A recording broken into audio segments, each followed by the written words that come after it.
Hello everybody, this is Saddam Hussain. Welcome to RK Memorial Senior Secondary School, Sojat road. इस video में हम formation of stars के बारे में पढ़ेंगे और पिछले लास्ट वीडियो में हमने यूनिवर्स के बारे में देखा था और यूनिवर्स के बारे में जो फॉर्मेशन ऑफ यूनिवर्स हुई उसकी थ्योरीज के बारे में डिस्कस किया था। उनमें हमने पिछले डिस्कस वीडियो में ये बताया था कि दो थ्योरीज दी गई थी अलग अलग साइंटिस्ट के द्वारा, थिंकर्स के द्वारा। उसमें दो टाइप्स में डिवाइड किया था हमने, एक अर्ली थ्योरीज और दूसरी थी मॉडर्न थ्योरीज में। अर्ली थ्योरीज में हमने बताया था कि इमैनुअल कांट की एक थ्योरी थी। उन्होंने ये बताया था कि ये सब यूनिवर्स जो बना है वो एक पहले ग्रुप था, हाइड्रोजन, हीलियम गैस और डस्ट पार्टिकल का एक क्लाउड था, उसका उन्होंने नाम दिया था नेबुला, और उससे ये सब यूनिवर्स बना है। दूसरे हमने मोल्टन और चैम्बरलिन के बारे में पढ़ा था, उनकी थ्योरीज के बारे में पढ़ा था, हाइपोथेसिस के बारे में। उन्होंने बताया था कि अपना एक सन था और दूसरा एक स्टार था, जो ड्यूलिस्टिक के बारे में उसमें बताते हैं, ड्यूलिस्टिक बोलते हैं उसको। उन्होंने कहा था कि एक अपना सन था, दूसरा उनका एक दूसरा स्टार बाहर से आया कहीं से और उसने अपनी ग्रेविटेशनल फोर्स की वजह से कुछ पार्ट्स अट्रैक्ट किए उसने अपने सन से, हमारे सन से, और जब वो दूर चला गया, फिर घूमते घूमते दूर चला गया, तो वो जो पार्टिकल सिगार शेप में जो बना था वो वहीं रह गया और ग्रेविटेशनल सन की ग्रेविटेशनल फोर्स में वो राउंड करने लगे। तो ये सब बता था। फिर हमने मॉडर्न थ्योरी के बारे में बिग बैंग दी थी, बिग बैंग के बारे में डिस्कस किया था, जिसमें एडविन हबल ने 1920 में दिया था, जिनके उन्होंने बताया था कि स्मॉल टीनी बॉल थी या स्मॉल टीनी एक सिंगुलर पार्टिकुलर एटम था, और फिर बाद उसमें एक्सप्लोजन होता है और एक्सप्लोजन की वजह से बहुत सारे ये एक्सटेंड करी, आज भी यूनिवर्स ये कर रही है धीरे धीरे अपनी वो इन्फिनिट डेंसिटी थी उसकी और इन्फिनिट टेम्परेचर था। अब ये सब अपने पिछले लास्ट वीडियो में हम डिस्कस कर चुके हैं। अब हम बताएंगे स्टार कैसे बनते हैं, गैलेक्सीज के बारे में डिस्कस करेंगे, लाइट ईयर क्या होता है उसके बारे में भी इस वीडियो में अपन डिस्कस करेंगे। स्टार फॉर्मेशन के बारे में हम शुरू करते हैं। स्टार फॉर्मेशन गैलेक्सीज के बारे में पहले जानना जरूरी है। गैलेक्सी होता है, galaxies contain a large numbers of stars. यानी गैलेक्सी किसको बोलते हैं कि यानी अपन देखते हैं कि अपना एक प्लेनेट अर्थ, उसी प्रकार 9 पूरे प्लेनेट है, मार्स है, नेपच्यून है, अरुण है, वरुण, ये सब बनते हैं, और अपना एक सन है। ये सब मिला के अपना क्या बनता है, सोलर सिस्टम। और सोलर सिस्टम जब बन जाता है तो ऐसे बहुत सारे सोलर सिस्टम इस प्रकार बनते जाते हैं। और ये सब जब सोलर सिस्टम बहुत सारे ग्रुप कहते हैं 300 बिलियंस के आसपास ये इतने सोलर अपनी गैलेक्सी में, अब ये सारे सब बन जाते हैं, इतना इसका ग्रुप बन जाता है, उसको इस प्रकार ये अपनों को गैलेक्सी बोलते हैं। और इसी प्रकार बहुत सारी ऐसे सोलर, बहुत सारे मिलियन, लाखों, करोड़ों तारे होते हैं, ग्रुप होता है, उसको अलग अलग गैलेक्सीज होते हैं।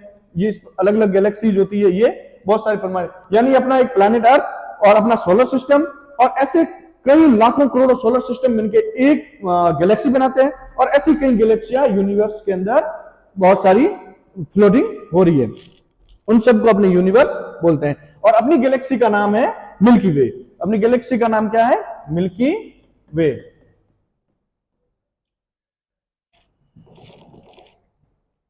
अपने ये सब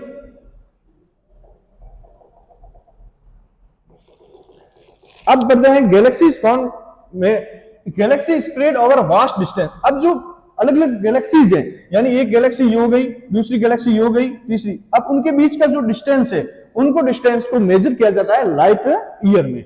इसमें लाइट ईयर में। अब लाइट ईयर क्या होता है वो आप अपन बाद में डिस्कस करते हैं। और galaxy are formed by accumulation of hydrogen gas. अब गैलेक्सी किसके द्वारा, एक्यूमुलेशन हाइड्रोजन गैस। अब हमने पढ़ा था नेबुला, इमैनुअल कांट की पढ़ी थी कि वो किससे बना हुआ है, हाइड्रोजन, हीलियम गैस, और उसको नेबुला उन्होंने नाम दिया था। अब नेबुला गैस बना, ये भी इस बिग बैंग थ्योरी में अपन ने पढ़ा था। हमने पढ़ा था कि जो है इन्फिनिट डेंसिटी थी, इन्फिनिट टेम्परेचर था। तो जैसे ये अलग हुआ, एक्सप्लोजन हुआ, इस एटम 3 मिनट के अंदर एक एटम बना, और इनका फिर बहुत सारी इन्फिनिट डेंसिटी, इन्फिनिट टेम्परेचर की वजह से अलग अलग जब ये एक्सप्लोजन हुआ तो सब अलग अलग पार्टिकल्स में डिवाइड हो गए। जब अलग अलग पार्टिकल्स डिवाइड हुए तो सबकी डेंसिटी और ग्रेविटेशनल फोर्स ये सब अलग होगा, टेम्परेचर होगा, और जिसका अब धीरे धीरे क्या हुआ, एक्यूमुलेशन हो गई, यानी छोटे छोटे जो पार्टिकल्स थे वो जो बड़ा, मान लो किसी की ज्यादा ग्रेविटेशनल फोर्स है उसकी तरफ अट्रैक्ट होने लगे, तो इस प्रकार ये एक्यूमुलेशन होने लगा। यानी जिसकी डेंसिटी ज्यादा होगी, उसकी ग्रेविटेशनल फोर्स ज्यादा होगी, तो वो दूसरे आसपास जो गैसेज होगी उनको अट्रैक्ट करेगी। फिर बाद में धीरे graving nebula develop localized clumps of gas. अब ये नेबुला क्या होगा, डेवलप करने लगा धीरे धीरे, गैसेज के बारे में क्लम्स होने लगा, यानी झुंड बनने लगा, गैसों का ग्रुप बनने लगा इस तरीके से। ये जो अपन आज देखते हैं वो सॉलिड पोर्शन में नहीं था, शुरुआत में ये क्या गैसेज के रूप में था। फिर बाद में ये जो continue to grow into even denser gases bodies, यानी फिर धीरे धीरे बहुत इन्फिनिट ज्यादा डेंसिटी बनने लगी और धीरे धीरे ये क्या बनने लगा, गैसेज की बॉडीज बनने लगी। यानी अपन ने क्या देखा कि धीरे पहले तो वो एक्सप्लोजन हुआ बिग बैंग में, एक्सप्लोजन होने की वजह से धीरे धीरे जो ये निकले एटम्स वो सब क्या होने लगे, ग्रेविटेशनल, जिसकी ज्यादा ग्रेविटेशनल फोर्स होगी, डेंसिटी होगी, वो अट्रैक्ट करेंगे दूसरे, धीरे धीरे कुछ छोटे बड़े, इस प्रकार वो ग्रुप के टाइप बनने लगे। ग्रुप टाइप बनने लगते हैं तो जैसे ही आपस में एक दूसरे से जुड़ते हैं तो क्या हो गया, एनर्जी प्रोड्यूस होती है।